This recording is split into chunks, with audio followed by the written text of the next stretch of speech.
नमस्कार दोस्तों। इस समय भारत की एक्टिविटी को देखकर तीन देश बुरी तरह से बौखलाए हुए हैं और ये तीनों वही देश हैं जो भारत की ना तो तरक्की देखना चाहते हैं और ना ही भारत को नई राह पर चलते हुए अपनी आंखों से देख सकते हैं। आप समझ गए होंगे कि यह देश कोई और नहीं बल्कि यह देश तुर्की, पाकिस्तान और चीन है। दरअसल ऑपरेशन सिंदूर के दौरान आपने हमारी वायुसेना की ताकत को अपनी आंखों से देखा होगा। आसमान में उड़ते हमारे जेट और उनके ऑपरेशंस ने यह साफ कर दिया था कि अगर वक्त आया तो भारत हवा से ही जवाब देगा। लेकिन उस समय हमारी नौसेना को ज्यादा मौका नहीं मिल सका। वो ना तो अपनी ताकत दिखा सकी और ना ही किसी बड़े ऑपरेशन का हिस्सा बन पाई।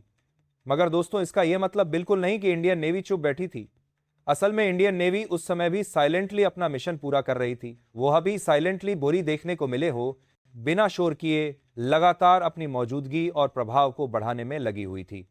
हिंद महासागर तक सीमित रहने वाली भारतीय नौसेना अब अपने दायरे से बाहर निकल रही थी।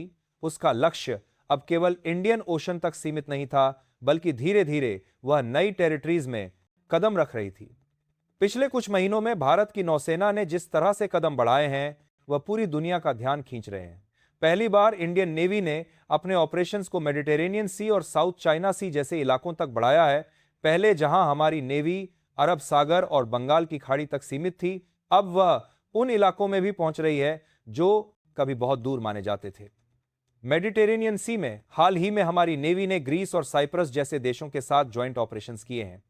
वहीं साउथ चाइना सी में भारत ने पहली बार फिलीपींस के साथ मिलकर नेवल ड्रिल्स को अंजाम दिया है। यह कदम छोटे नहीं है, बल्कि यह बताते हैं कि भारत अब समुद्र में भी अपनी मौजूदगी को लेकर उतना ही गंभीर है जितना जमीन और आसमान पर है। यह सारी घटनाएं सिर्फ 2 महीनों के अंदर हुई हैं और अब इन पर अंतर्राष्ट्रीय मीडिया की नजर है। खास बात यह है कि भारत ने इन कदमों से बिना किसी टकराव के अपने प्रभाव को बढ़ाने का नया तरीका दिखाया है और यही बात आज दुनिया को सोचने पर मजबूर कर रही है कि आखिर भारत इतनी तेजी से अपनी समुद्री शक्ति को क्यों फैला रहा है। और फिलहाल की बड़ी खबर की है कि अभी तक तो तुर्की ही चिल्ला रहा था कि भारत उनके पिछवाड़े पर मिसाइल दाग रहा है, लेकिन अब आप रिपोर्ट में देख लीजिए कि तुर्की के बाद जो चीन के एक्सपर्ट हैं वह पूरी तरह से अनहैप्पी है और इस बात का दावा ठोक रही है कि भारत क्षेत्रीय शांति को भंग कर रहा है। तो चलिए इस पूरी डेवलपमेंट को समझते हैं कि आखिरकार तुर्की के बाद अब पाकिस्तान का जिगरी यार चीन क्यों घबराया हुआ है। लेकिन आगे बढ़ने से पहले इस वीडियो को लाइक करके चैनल को सब्सक्राइब जरूर कर लीजिए। दरअसल दोस्तों, इन नई गतिविधियों के बाद 2 देश सबसे ज्यादा परेशान दिखाई दे रहे हैं। एक तरफ टर्की है जिसने मेडिटेरेनियन सी में भारतीय नेवी की मौजूदगी को लेकर चिंता जताई है और दूसरी तरफ चाइना है जो साउथ चाइना सी में भारत की बढ़ती भूमिका को देखकर खुलकर अपने बयान दे रहा है। ये दोनों देश अब साफ तौर पर मान रहे हैं कि भारत धीरे धीरे अपनी नेवी के जरिए दुनिया के पावर बैलेंस को बदलने की कोशिश कर रहा है। मेडिटेरेनियन सी में इंडियन नेवी ने ग्रीस और साइप्रस के साथ जो एक्सरसाइज की वो टर्की के लिए किसी झटके से कम नहीं थी, क्योंकि टर्की और साइप्रस के बीच पहले से ही टेरिटोरियल विवाद चल रहा है।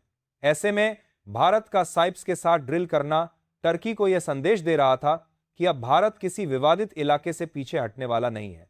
यही वजह है कि टर्किश मीडिया ने लगातार इस पर रिपोर्टें चलाई और इसे टर्की के खिलाफ एक रणनीतिक कदम बताया। फिलहाल ध्यान दिया जाए तो अब सवाल यह उठता है कि आखिर भारत ने यह सारी गतिविधियां क्यों शुरू की और इनका मकसद क्या है। इसका जवाब काफी सीधा है। भारत अब सिर्फ एक रीजनल पावर नहीं रहना चाहता, बल्कि एक ग्लोबल मैरीटाइम प्लेयर के रूप में खुद को स्थापित करना चाहता है। दशकों तक भारत की नेवी का रोल ज्यादातर डिफेंसिव रहा। हम केवल अपने समुद्री इलाकों की सुरक्षा तक सीमित थे, लेकिन अब परिस्थितियां बदल रही हैं और भारत की सोच भी बदल रही है। भारत समझ चुका है कि अगर दुनिया के समुद्री रास्तों पर अपनी पकड़ नहीं बनाई गई तो आने वाले समय में चाइना जैसे देश पूरी तरह हावी हो जाएंगे। इसी सोच के तहत अब हमारी नेवी ने एक असर्टिव रोल अपनाना शुरू किया है। अब वह सिर्फ हिंद महासागर की रखवाली नहीं करती, बल्कि जहां भारत के हित हैं वहां जाकर अपनी मौजूदगी दर्ज कराती है। यही कारण है कि मेडिटेरेनियन सी से लेकर साउथ चाइना सी तक अब भारतीय नौसेना के जहाज दिखाई देने लगे हैं।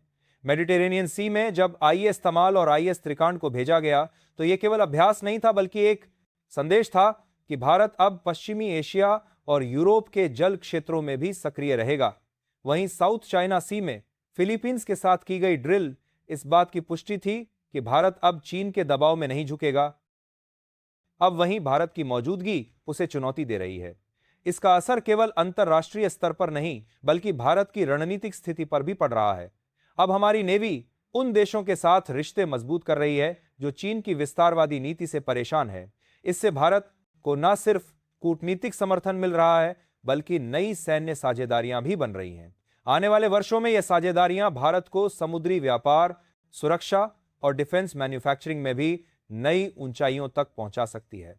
भारत की नेवी आज केवल ऑपरेशंस नहीं कर रही बल्कि एक लॉन्ग टर्म योजना के तहत काम कर रही है। हाल ही में सरकार ने नेवी के मॉडर्नाइजेशन को लेकर 15 साल का एक रोड मैप मंजूर किया है, जिसमें न्यूक्लियर पावर्ड एयरक्राफ्ट कैरियर और एडवांस सबमरीन जैसे प्रोजेक्ट शामिल हैं। इसका मतलब है कि आने वाले समय में हमारी नेवी की ताकत कई गुना बढ़ने वाली है।